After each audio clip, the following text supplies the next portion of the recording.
Dear students, good morning to all. Welcome to social science class. Okay, our previous classes we discussed the chapter Early Human Life. In that chapter, we discussing the Stone Ages, different Stone Ages. First one, Paleolithic Age. Second one, Mesolithic Age, and the third one, Neolithic Age. These three stone ages we are discussing. The first two ages, Paleolithic Age and Mesolithic Age, we already completed.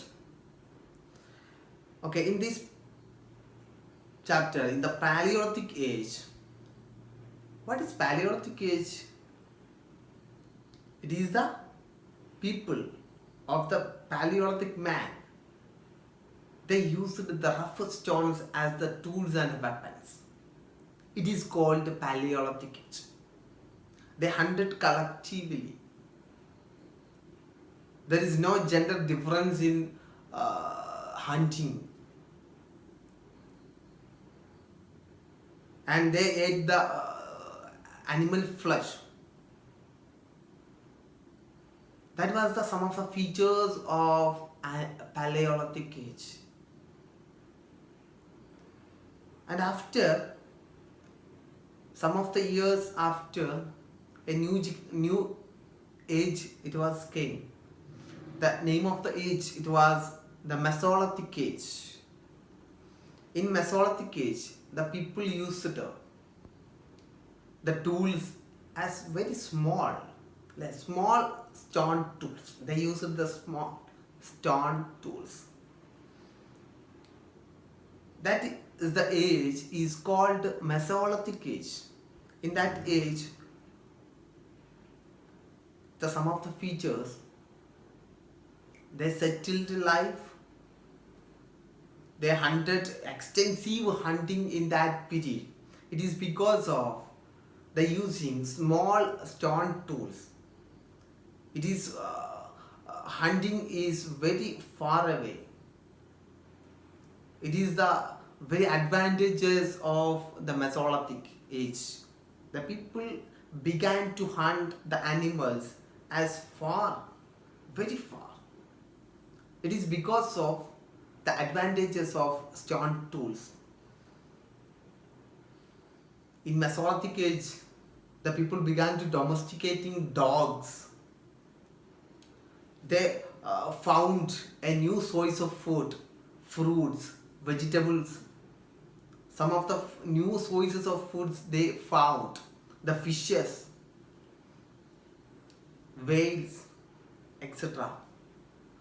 These are all we are discussed the previous classes. പ്രിയപ്പെട്ട വിദ്യാർത്ഥികളെ, നമ്മൾ കഴിഞ്ഞ ക്ലാസ്സുകളിൽ അല്ലെ പാലിയോളത്തിക് ഏജും പറഞ്ഞു, മെസോളത്തിക് ഏജും പറഞ്ഞു. നമ്മൾ മറന്നു പോയിട്ട് ഈ രണ്ട് കാലഘട്ടങ്ങളിൽ അല്ലെ, മനുഷ്യ പുരോഗതി കൈവരിച്ചിട്ടുള്ള രണ്ട് കാലഘട്ടങ്ങൾ. ഈ രണ്ട് കാലഘട്ടങ്ങളിലും ഒരുപാട് വ്യത്യസ്തമായിട്ടുള്ള മാറ്റങ്ങൾ അല്ലേ. പാലിയോളത്തിക് ഏജിൽ നിന്ന് മെസോളത്തിക് ഏജിൽ എത്തിയപ്പോൾ പല മാറ്റങ്ങളും വന്നിട്ടുണ്ട്.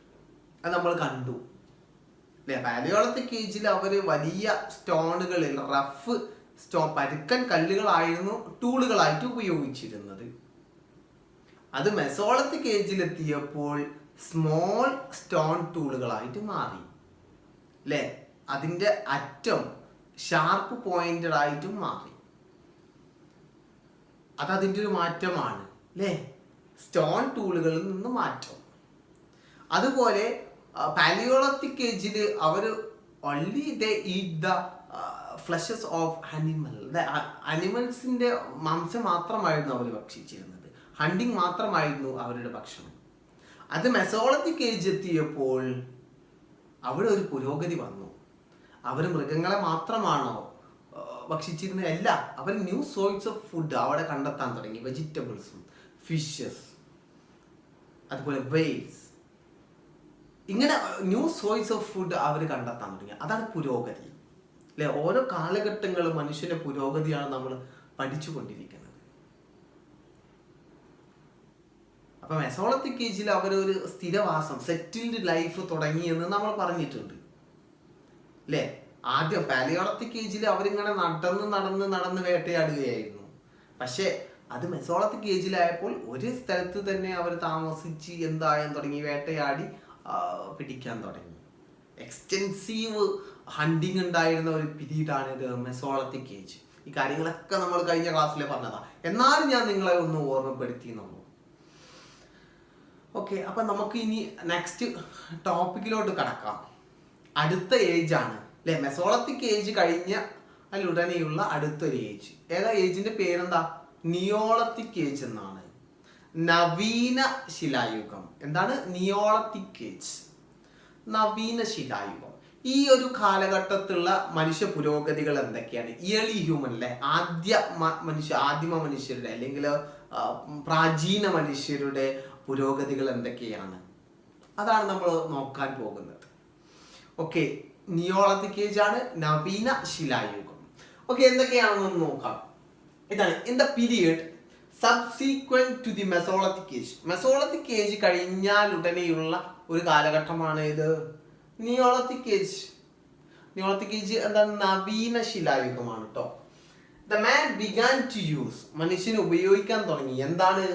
ദ പോളിഷ്ഡ് സ്റ്റോൺ ടൂൾസ് അല്ലെ, മിനുസപ്പെടുത്തിയ സ്റ്റോൺ ടൂളുകൾ ഉപയോഗിക്കാൻ തുടങ്ങിയിട്ടുള്ള ഒരു കാലം. This period is called Neolithic age. മനുഷ്യര് മിനുസപ്പെടുത്തിയ ആയുധങ്ങള്, ടൂളുകള്, വെപ്പനുകള് ഉപയോഗിക്കാൻ തുടങ്ങിയിട്ടുള്ള ഒരു കാലമാണ് ഇത് നിയോളത്തിക് ഏജ്. ഓക്കെ, അപ്പൊ നമുക്ക് ഒരു കമ്പാരിസൺ 3 ഏജുകൾ അല്ലെ, ഏതൊക്കെയാണ്? പാലിയോളത്തിക് ഏജില് റഫ് സ്റ്റോണുകളാണ് ഉപയോഗിച്ചിരുന്നത്. മെസോളത്തിക് ഏജില് സ്മോൾ സ്റ്റോണുകളാണ് ഉപയോഗിച്ചിരുന്നത്. നിയോളത്തിക് ഏജില് പോളിഷ്ഡ് സ്റ്റോൺ ടൂളുകളാണ് ഉപയോഗിച്ചിരുന്നത് അല്ലേ. അവിടെ ഒരു പുരോഗതികൾ ഇങ്ങനെ കണ്ടില്ല നിങ്ങൾ അല്ലെ, ഒരു കയറ്റം അല്ല, മനുഷ്യ ഏർലി ഹ്യൂമൻസിന്റെ ഒരു പുരോഗതി ഇങ്ങനെ കയറി വരുന്നത്. അതാണ് ഈ ഏജ് കൊണ്ട് നമ്മൾ പഠിക്കുന്നത് അല്ലെ. അങ്ങനെ കയറി പുരോഗതി വന്ന് ഇപ്പോൾ നമ്മൾ ഈ കാണുന്ന രീതിയിലെത്തി. അത്യാധുനിക ക്ലാസ്സുകൾ അല്ലെ, ഓൺലൈൻ ക്ലാസ്സുകൾ വരെ എത്തി നമ്മൾ. അതാണ് മനുഷ്യന്റെ പുരോഗതി, അതാണ് നമ്മൾ പഠിക്കുന്നത്. ആ പുരോഗതിയാണ് നമുക്ക് മനസ്സിലാക്കേണ്ടത്. മനുഷ്യർ പുരോഗമനം കൈക്കൊണ്ടേയിരിക്കുന്നു. ഓക്കെ, അതിലൂടെ പോകുന്നില്ല. അപ്പൊ നിയോളത്തിക് ഏജ് എന്ന് പറഞ്ഞാൽ, what is Neolithic age? The man began to use the polished stone tools. This period is called Neolithic age. ആ ഒരു കാലഘട്ടത്തെയാണ് എന്ത് വിളിക്കുന്നത്? നിയോളത്തിക് ഏജ് എന്ന് പറയുന്നത്. ഇനി നമ്മൾ നോക്കുന്നത്, what are the features or the peculiarity or the features of Neolithic age? Neolithic ageന്റെ പ്രധാനപ്പെട്ട സവിശേഷതകൾ നമ്മൾ നോക്കാൻ പോകുന്നു. ഓക്കെ, അപ്പൊ നമ്മൾ ഇനി നോക്കാൻ പോകുന്നത് ഫീച്ചേഴ്സ് ഓഫ് നിയോളത്തിക് ഏജ് അല്ലെ. നിയോളത്തിക് ഏജ് നവീന ശിലായുഗത്തിന്റെ സവിശേഷതകളാണ് നമ്മൾ നോക്കാൻ പോകുന്നത്. Features of Neolithic age. Okay, അതിൽ ആദ്യത്തെ പോയിന്റ് ഒന്ന് നോക്കൂ, എല്ലാവരും ഒന്ന് വായിച്ചു നോക്കൂ. എന്താണ്? The people began to use polished stone tools അല്ലെ. നമ്മൾ ഓൾറെഡി പറഞ്ഞിട്ടുള്ള കാര്യമാണ്. മനുഷ്യര് എന്തുപയോഗിക്കാൻ തുടങ്ങി? പോളിഷ്ഡ് സ്റ്റോൺ ടൂളുകൾ അല്ലെ, മിനുസപ്പെടുത്തിയ കല്ലുകൾ ഉപയോഗിക്കാൻ തുടങ്ങിയിട്ടുള്ള ഒരു കാലഘട്ടം. അതാണ് നിയോളത്തിക് ഏജ്. മറ്റൊരു പ്രത്യേകത നോക്കൂ, സവിശേഷതയാണ് ദ ബിഗിനിങ് ഓഫ് കൾട്ടിവേഷൻ. ഞാൻ അണ്ടർലൈൻ ചെയ്തിട്ടുണ്ട് എന്ത്? The beginning of cultivation. എന്താ കൾട്ടിവേഷൻ എന്ന് പറഞ്ഞാൽ? കൃഷി ആരംഭിച്ചിട്ടുള്ള ഒരു കാലഘട്ടമാണ് ഇത് നിയോളത്തിക് ഏജ് എന്ന് പറയുന്നത്. അപ്പൊ മനുഷ്യകുലം കൃഷി ആരംഭിച്ചിട്ടുള്ള ഒരു കാലഘട്ടമാണ് ഏത്? നിയോളത്തിക് ഏജ്. ഈ ഒരു കാലഘട്ടത്തിലാണ്, ഈ ഒരു യുഗത്തിലാണ് എന്ത് പ്രാചീന മനുഷ്യർ എന്ത് തുടങ്ങുന്നത്? കൃഷി ആരംഭിക്കുന്നത്. എന്തുകൊണ്ടായിരിക്കും അവര് കൃഷി ആരംഭിക്കാനുള്ള കാരണങ്ങൾ നമ്മൾ മെസോളത്തിക് ഏജിൽ പറഞ്ഞിരുന്നു. അവർ സെറ്റിൽഡ് ലൈഫായിട്ട് മാറിയിരുന്നു അല്ലെ, ഒരു സ്ഥലത്ത് തന്നെ താമസിക്കാൻ തുടങ്ങിയിരുന്നു. അങ്ങനെ ഒരു സ്ഥലത്ത് തന്നെ താമസിക്കുന്നത് കൊണ്ട് അവിടെ എന്ത് വരാൻ തുടങ്ങി? അവിടെ ചില മാറ്റങ്ങൾ വരാൻ തുടങ്ങി. അതായത് ഇപ്പോ ജനസംഖ്യയുടെ വളർച്ച, the growth of population. Okay, അപ്പൊ നമുക്ക് പറയാൻ സാധിക്കും what are the major reasons for cultivation in the period of Neolithic age. ഒരു ക്വസ്റ്റ്യൻ ആണ്. ഓക്കെ, പോയിന്റ് നോക്കൂ. What are the major reason, എന്തൊക്കെയാണ് പ്രധാനപ്പെട്ട കാരണങ്ങൾ four cultivation in the period of Neolithic age. Cultivation ആകാനുള്ള അല്ലെ കൃഷി ആരംഭിക്കാനുള്ള കാരണങ്ങൾ എന്താണ്? ഈ ഒരു പീരീഡിലെ കൃഷി ആരംഭിക്കാനുള്ള കാരണം ഒന്ന് പറയുന്നു എന്ത്, environmental changes. Okay, environmental changes, അതായത് പരിസ്ഥിതിക്ക് വന്നിട്ടുള്ള ചില മാറ്റങ്ങൾ, അതെന്ത് കൃഷി ആരംഭിക്കാൻ കാരണമായിട്ടുണ്ട്. പിന്നെ ഒന്ന് പറയുന്നു എന്ത്, പോപ്പുലേഷൻ ഗ്രോത്ത്.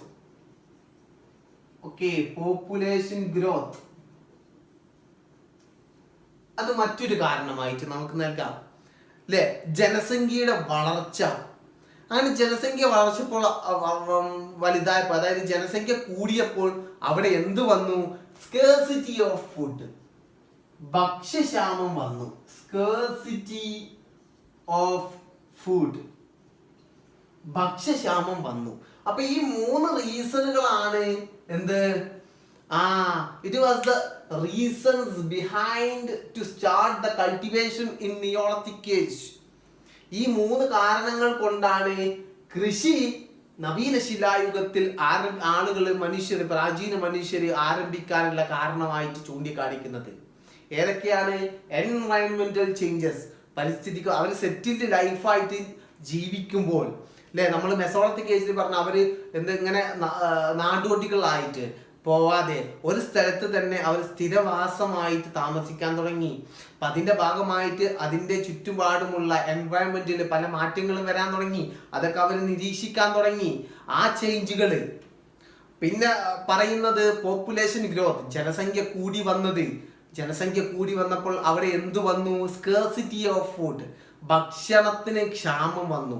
അങ്ങനെ ഭക്ഷണത്തിന് ക്ഷാമം വന്നപ്പോൾ അവര് ഭക്ഷണം ശേഖരിച്ചു വെക്കാൻ തുടങ്ങി. ആ ശേഖരിച്ച് വെക്കുന്ന ഭക്ഷണങ്ങള് അവർ നമ്മൾ പറഞ്ഞല്ലോ, ഫ്രൂട്ട്സ്, വെജിറ്റബിൾസ്, അതുപോലെ ഫിഷസ്, വെയിൽസ്, അങ്ങനെ ന്യൂ സോഴ്സ് ഓഫ് ഫുഡുകൾ അവിടെ കണ്ടെത്താൻ തുടങ്ങി. അത് ശേഖരിച്ചു വെക്കാൻ തുടങ്ങി. ആ ശേഖരിച്ചു വെച്ചതും തികയാതായി അവർക്ക് അല്ലെ. ആ ശേഖരിച്ച ഫുഡ് ഗാദറിങ്ങും അവർക്ക് പറ്റാതായി. ആ സമയത്ത് അവർ എന്ത് ചെയ്യുന്നു? ഫുഡ് ഗാദറിങ്ങിൽ നിന്ന് ഫുഡ് പ്രൊഡക്ഷനിലോട്ട്, ഭക്ഷണം ഉൽപ്പാദിപ്പിക്കുന്നതിലോട്ട് അവർ മാറുന്നു. അതാണ് കൾട്ടിവേഷൻ അവിടെ തുടങ്ങാനുള്ള കാരണമായിട്ട് പറയുന്നത്. ഓക്കെ, അപ്പൊ നിയോളിത്തിക് ഏജിലാണ് എന്ത് തുടങ്ങിയിട്ടുള്ളത്? കൃഷി ആരംഭിച്ചിട്ടുള്ളത് എന്ന് നമുക്ക് പറയാൻ സാധിക്കും. പിന്നെ പറയുന്നു സെറ്റിൽ down in the river Valley, നദിയുടെ തീരത്ത് സെറ്റിൽ ഡൗൺ, അവര് താമസം തുടങ്ങി. എന്തുകൊണ്ടായിരിക്കും അവർ നദിയുടെ തീരത്ത് താമസം തുടങ്ങിയിട്ടുണ്ടായിരിക്കുക? ഒന്ന് പറയൂ, നിങ്ങൾക്ക് അതിൽ നിന്ന് എന്താണ് മനസ്സിലാവുന്നത്? നദിയുടെ തീരത്ത് അവര് വസിക്കാന്, സെറ്റിൽ ഡൗൺ ചെയ്യാനുള്ള കാരണം it is because of cultivation. എന്തുകൊണ്ടാ? അവർ കൃഷി ആരംഭിച്ചിട്ടുണ്ട്. ഈ കൃഷിയോടനുബന്ധിച്ച് അവരെന്തായി? ആ കൃഷിക്ക് അനുയോജ്യമായിട്ടുള്ള വെള്ളം വേണം, വാട്ടർ വേണം. ആ വെള്ളം കിട്ടുന്ന പ്രദേശം എന്ന് പറയുന്നത് നദിയുടെ തീരങ്ങളിലാണ്. ഇന്നത്തെ മാതിരി മോട്ടോർ വെച്ച് പമ്പ് ചെയ്തെടുക്കാനുള്ള സൗകര്യങ്ങളൊന്നുമില്ല. അതുകൊണ്ട് അവർ എവിടെ സെറ്റിൽ ഡൗൺ ചെയ്യാൻ തുടങ്ങി? നദിയുടെ തീരങ്ങളിൽ അവര് താമസിച്ച് കൃഷി ചെയ്യാൻ ആരംഭിച്ചു. അപ്പൊ നമുക്ക് ഒരു പോയിന്റ്, ബിഗിനിങ് ഓഫ് കൾട്ടിവേഷനും settle down in the river valley. Okay, അപ്പൊ 3 പോയിന്റ് നമ്മൾ പറഞ്ഞു. പിന്നെ അടുത്തൊരു പോയിന്റ് നോക്കൂ, rear animals for food. Rear എന്ന് പറഞ്ഞാൽ മൃഗങ്ങളെ ഇണക്കി വളർത്തുക. That is rear animals. മൃഗങ്ങളെ ഇണക്കി വളർത്താൻ തുടങ്ങി. എന്തിനു വേണ്ടി? ഫോർ ഫുഡ്, ഭക്ഷണത്തിന് വേണ്ടി ഇണക്കി വളർത്താൻ തുടങ്ങിയിട്ടുള്ള ഒരു കാലഘട്ടം കൂടിയാണ്. പിന്നെ നമ്മൾ പറഞ്ഞു അവർ കൾട്ടിവേഷൻ ചെയ്തിട്ടുണ്ടായിരുന്നു അല്ലെ, കൃഷി ചെയ്തിട്ടുണ്ടായിരുന്നു എന്ന് നമ്മൾ പറഞ്ഞു. എന്തൊക്കെ വിളകളാണ്, എന്തൊക്കെ ക്രോപ്സ് ആണ് അവർ ഉൽപ്പാദിപ്പിച്ചിട്ടുണ്ടായത്?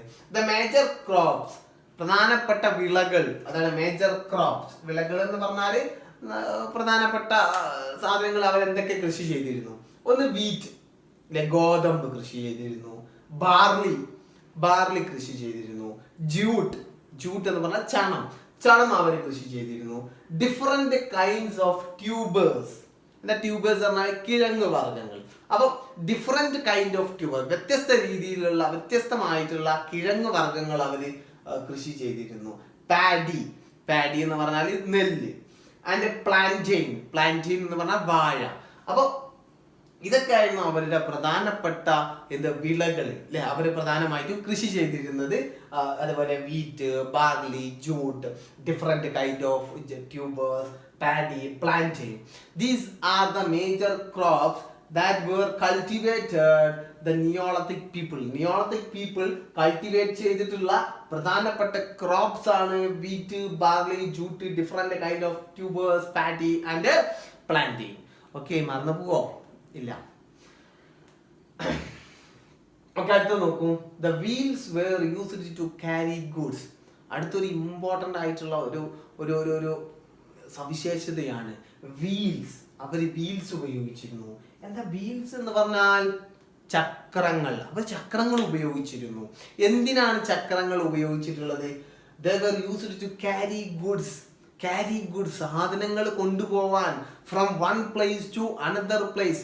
ഒരു സ്ഥലത്ത് നിന്ന് മറ്റൊരു സ്ഥലത്തോട്ട് സാധനങ്ങൾ കൊണ്ടുപോകാൻ അവർ എന്തുപയോഗിച്ചിരുന്നു? They were used the wheels. അല്ലേ? ചക്രങ്ങൾ ഉപയോഗിച്ചിരുന്നു എന്ന് നമുക്ക് മനസ്സിലാക്കാൻ സാധിക്കും. ഓക്കെ, പിന്നെ പറയുന്നു അടുത്തൊരു പോയിന്റ് നോക്കൂ. കൾട്ടിവേഷനുമായിട്ട് ബന്ധപ്പെട്ടിട്ടുള്ള ദ ഡെവലപ്മെന്റ് ഓഫ് കൾട്ടിവേഷൻ. കൃഷിയുടെ ഡെവലപ്മെന്റ്, കൃഷിയുടെ വികാസം എന്തായി? And permanent settlement led to a collective life. അല്ലെ, ഏറ്റവും ഇമ്പോർട്ടന്റ് ആണ്.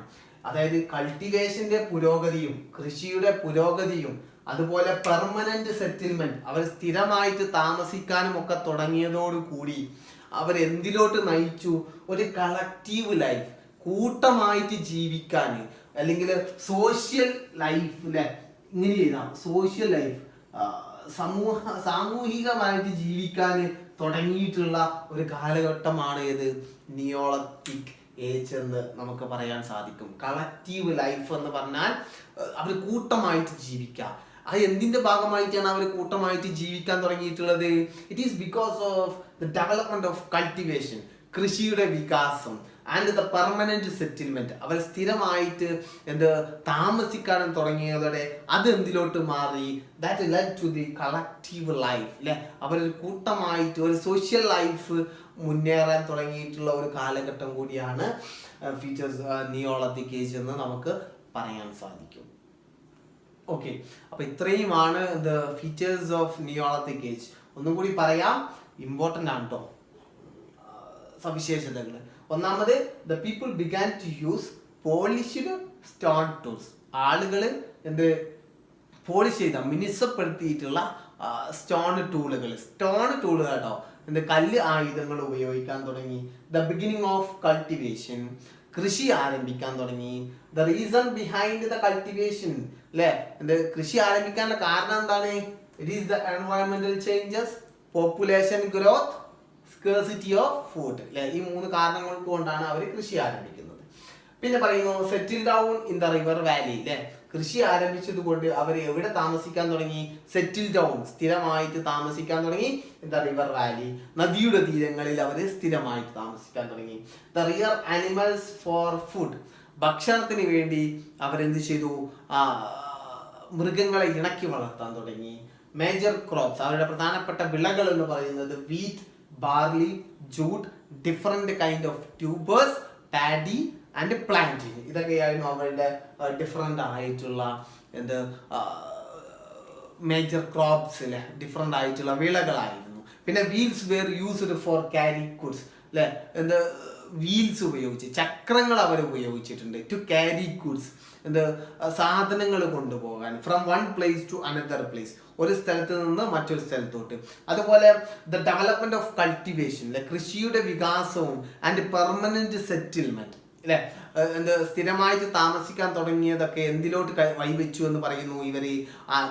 Lead to the collective life, ഒരു കൂട്ടമായിട്ട് ജീവിക്കണ ഒരു കൂട്ടമായിട്ടുള്ള ജീവിത രീതി അവർ അതിലൂടെ മാറ്റം വന്നു എന്ന് പറയുന്നു. ഓക്കെ, ഇതൊക്കെയാണ് എന്ത് ഫീച്ചേഴ്സ് ഓഫ് നിയോളത്തിക് ഏജ്.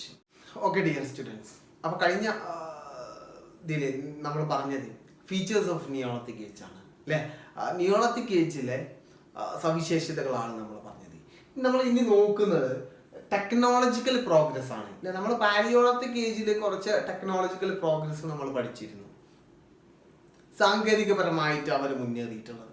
അതേപോലെ നിയോളത്തിക് ഏജിൽ അവർ എന്തെല്ലാം സാങ്കേതിക മുന്നേറ്റങ്ങൾ നടത്തിയിട്ടുണ്ട്, എങ്ങനെയൊക്കെയുള്ള വിഭവങ്ങൾ അവർ ഉപയോഗിച്ചിരുന്നത് എന്നുള്ളത് നമ്മൾ നോക്കാൻ പോകുന്നു. The technological advancement or the technological progress attained in Neolithic age. Okay, ഒന്ന് ജസ്റ്റ് ഒന്ന് മനസ്സിലാക്കി വെക്കുക. അവർ എന്തൊക്കെ wooden handled stone axes, wooden handle, wood എന്ന് പറഞ്ഞാൽ എന്താ, മരം, ഹാൻഡിൽഡ് അതായത് മരത്തടി സ്റ്റോൺ ആക്സസ് അല്ലെ, മരത്തടി കൊണ്ടുള്ള ആക്സ് അല്ലെ, അതായത് കോടാലി, അതാണ് കോടാലി കണ്ടില്ലേ, അതായത് അതിന്റെ തടി എന്താണ്, മരം കൊണ്ടാണ്. ആൻഡ് സ്റ്റിക്കേഴ്സ് അല്ലെ, അതേപോലെ അരിവാളുകളും വേർ യൂസ്ഡ് അല്ലെ, അവർ ഉപയോഗിച്ചിരുന്നു. And sharped and polished stone tools അല്ലെ, നമുക്കറിയാം മിനുസപ്പെടുത്തിയ കൂർത്ത ആയുധങ്ങളായിരുന്നു അവർ ഉപയോഗിച്ചിരുന്നത്. Sharped and polished stone tools. പിന്നെ പറയുന്നു wooden wheels were used for making pottery അല്ലെ, മേക്കിംഗ് പോട്ടറി കളിമൺ പാത്രങ്ങൾ നിർമ്മിക്കുന്നതിന് വേണ്ടി, മണ്ണുകൊണ്ട് പാത്രങ്ങൾ നിർമ്മിക്കുന്നതിന് വേണ്ടി അവർ ഉപയോഗിച്ചിരുന്നു, വുഡൻ വീൽസ്, മരത്തിന്റെ വീലുകൾ ഉപയോഗിച്ചിരുന്നു. എന്താണ് വുഡൻ വീൽ, മരത്തിന്റെ വീൽ, അതായത് നമ്മൾ മൺപാത്രം നിർമ്മിക്കുന്ന ആൾക്കാർ കണ്ടില്ല എങ്ങനെ വീല് കറക്കുന്നത്, ആ സാധനം അവർ ഉപയോഗിച്ചിരുന്നു എന്ന് പറയാം. പിന്നെ മെയ്ഡ് പോട്ട്സ് ഓഫ് ക്ലേ അല്ലെ, കളിമൺ പാത്രങ്ങൾ നിർമ്മിച്ചിരുന്നു. അപ്പൊ അങ്ങനെ നിർമ്മിക്കാൻ വേണ്ടി എന്താണ് വുഡൻ വീലാണ് ഉപയോഗിച്ചിരുന്നത്. പിന്നെ ornaments were made of stone, wood and bone, എല്ലുകൊണ്ടും മരത്തടി കൊണ്ടും അതുപോലെ സ്റ്റോൺ കൊണ്ടും അവർ ഉണ്ടാക്കിയിരുന്നു, ഓർണമെന്റ്സ് ഉണ്ടാക്കിയിരുന്നു. പിന്നെ റാഫ്റ്റ്സ് എന്ന് പറഞ്ഞാൽ ചങ്ങാടങ്ങൾ എന്താ, they were used for water navigation, വെള്ളത്തിലൂടെയുള്ള സഞ്ചാരത്തിന് അവർ ഉപയോഗിച്ചിരുന്നു, റാഫ്റ്റ്സ് ആണ് ഉപയോഗിച്ചത്. Rafts were used for water navigation. Okay, പിന്നെ പറഞ്ഞു harpoons and fishing hooks were used for fishing അല്ലെ, മീൻ പിടിക്കാൻ വേണ്ടി ഫിഷിംഗ് ഹൂക്സ് പറഞ്ഞാൽ ചൂണ്ട, അതുപോലെ ഹാർപൂൺസ് എന്ന് പറഞ്ഞാൽ ചാട്ടുളിയും ചൂണ്ടയും ഒക്കെ അവർ ഫിഷിങ്ങിന് വേണ്ടി ഉപയോഗിച്ചിരുന്നു. പിന്നെ ploughshare and spade were made of wood, മരം കൊണ്ട് പ്ലഷർ എന്ന് പറഞ്ഞാൽ കലപ്പ അല്ലെ, നിലം ഉഴുത് മറിയാനുള്ള കലപ്പ, കൾട്ടിവേഷൻ ഒക്കെ ഉപയോഗിക്കുന്ന കലപ്പല്ലേ, ആ കലപ്പ പ്ലഷർ. ആൻഡ് സ്പെയ്ഡ് എന്ന് പറഞ്ഞാല് നമ്മുടെ കൈക്കോട്ട്. ഓക്കെ, അതും എന്തുകൊണ്ട്, മരം കൊണ്ട് അവർ നിർമ്മിച്ചിരുന്നു. പിന്നെ clothes woven out of jute, വസ്ത്രങ്ങൾ എന്തുകൊണ്ടാണ് ഉപയോഗിച്ചിരുന്നത്, വൂവൻ ഔട്ട്, തുന്നി ജൂട്ട് ഫൈബേഴ്സ് വേർ സ്വീൻ അല്ലെ, ജൂട്ടിന്റെ ഫൈബർ, അതിന്റെ ജൂട്ട് ചണനാര് കൊണ്ട് അവര് വസ്ത്രങ്ങൾ നിർമ്മിച്ചിരുന്നു. സ്വീൻ യൂസിങ് നീഡിൽസ്, സൂചി കൊണ്ട് നെയ്തുക്കാണ്ടൊക്കെ ആയിരുന്നു. ഫാഷൻ ഫ്രം ബോൺസ് കൊണ്ട്, എല്ല് കൊണ്ട് ഉണ്ടാക്കിയിട്ടുള്ള സൂചി, ആ സൂചി ഉപയോഗിച്ച് ചണനാരുകൾ കൊണ്ട് അവർ വസ്ത്രങ്ങൾ ഉണ്ടാക്കിയിരുന്നു എന്നാണ് പറഞ്ഞിട്ടുള്ളത്. അപ്പൊ ഇത്രയുമാണ് technological progress that attained in Neolithic age. ഒന്നും കൂടി പറഞ്ഞു തരാം, കൃത്യമായിട്ട് കേൾക്കുക. മരത്തിന്റെ കോടാലികളും, മരത്തിന്റെ കൈയിട്ട കോടാലി, അതാണ് വുഡൻ ഹാൻഡിൽഡ് സ്റ്റോൺ ആക്സസ്, കല്ലാട്ടോ, അതിന്റെ തലക്കല് എന്താണ്, ഇരുമ്പല്ല, കല്ലാണ്, സ്റ്റോൺ ആക്സസ് ആണ് കേട്ടോ. കൽക്കോടാലികൾ ഉപയോഗിച്ചിരുന്നു. സ്റ്റിക്കേഴ്സ്, കല്ലിന്റെ അരിവാളുകൾ ഉപയോഗിച്ചിരുന്നു. ദവർ യൂസ്ഡ്. പിന്നെ ഷാർപ്പ്ഡ് ആൻഡ് പോളിഷ്ഡ് അല്ലെ, നല്ല കൂർത്തതും മിനുസമുള്ളതുമായിരുന്നു സ്റ്റോണുകൾ അവർ ഉപയോഗിച്ചു. വുഡൻ വീൽസ്, മരത്തിന്റെ വീല് എന്തിനാണ്, ഫോർ മേക്കിംഗ് പോട്ടറി, പാത്ര നിർമ്മാണത്തിന്. എന്ത് പാത്രമാണ്, they made pots of clay, കളിമൺ പാത്രമാണ് അവർ നിർമ്മിച്ചിരുന്നത്. ഓർണമെന്റ്സ് ഉപയോഗിച്ചിരുന്നു, എന്തൊക്കെ കൊണ്ട്, സ്റ്റോണ്, വുഡ്, ബോൺ അല്ലെ, ഈ 3 കാര്യങ്ങൾ കൊണ്ട് അവർ ഓർണമെന്റ്സ് ഉപയോഗിച്ചിരുന്നു. റാഫ്റ്റ്സ് എന്ന് പറഞ്ഞാല് ചങ്ങാടങ്ങൾ, were used for water navigation ചങ്ങാടങ്ങൾ ഉപയോഗിച്ചിരുന്നു. Harpoons and fishing hooks, for fishing അല്ലെ. എന്താ ഫിഷിങ് ഹുക്സ് എന്ന് പറഞ്ഞാല് ഇത് ചൂണ്ട ഉപയോഗിച്ചിരുന്നു അവര് ഫിഷിങ്ങിന്. അതുപോലെ ploughshare and spade they're made of wood, മരം കൊണ്ട് നിർമ്മിച്ചിട്ടുള്ള കലപ്പയും അതുപോലെ സ്പെയ്ഡ് അല്ലെ കൈക്കോട്ടും ഒക്കെ അവര് എന്താ കൾട്ടിവേഷൻ ഉപയോഗിച്ചിരുന്നു. Cloth that was using the jute fibres കൊണ്ടുണ്ടാക്കിയിട്ടുള്ള ക്ലോത്തുകൾ അവർ അല്ലെ, ബോൺസ് ആണ് അതിന്റെ നീഡിലായിട്ട് അവർ ഉപയോഗിച്ചിരുന്നത്. അപ്പൊ ഇത്രയുമാണ് the technological progress that attained in Neolithic age. Okay.